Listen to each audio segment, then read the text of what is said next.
presented by DNS Entertainment.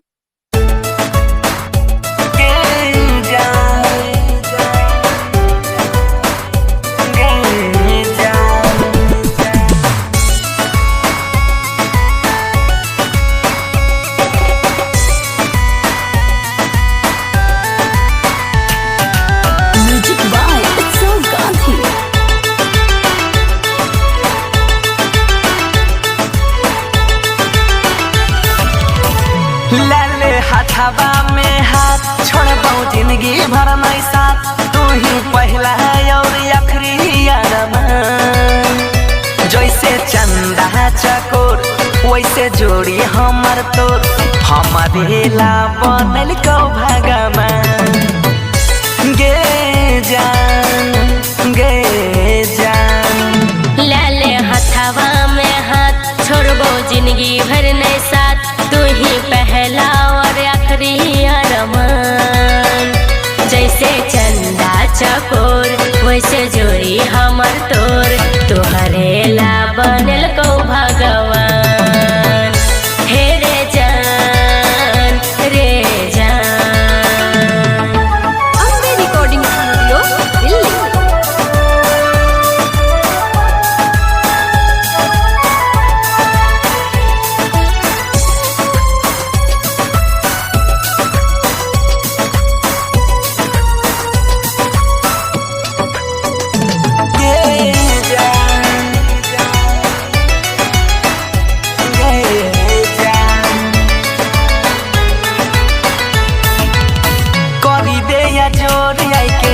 दिलावा के अंगना प्यार के सपना सजावे।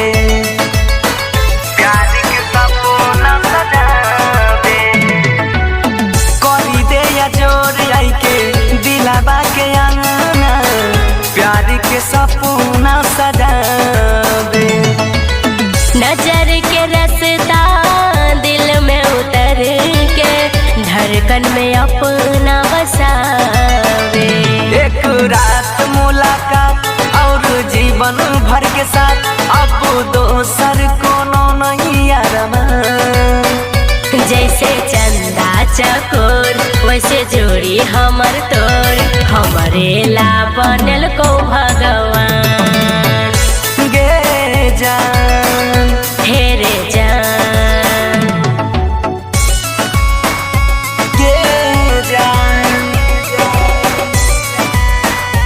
गे जान। म्यूजिक बाय उत्सव गांधी।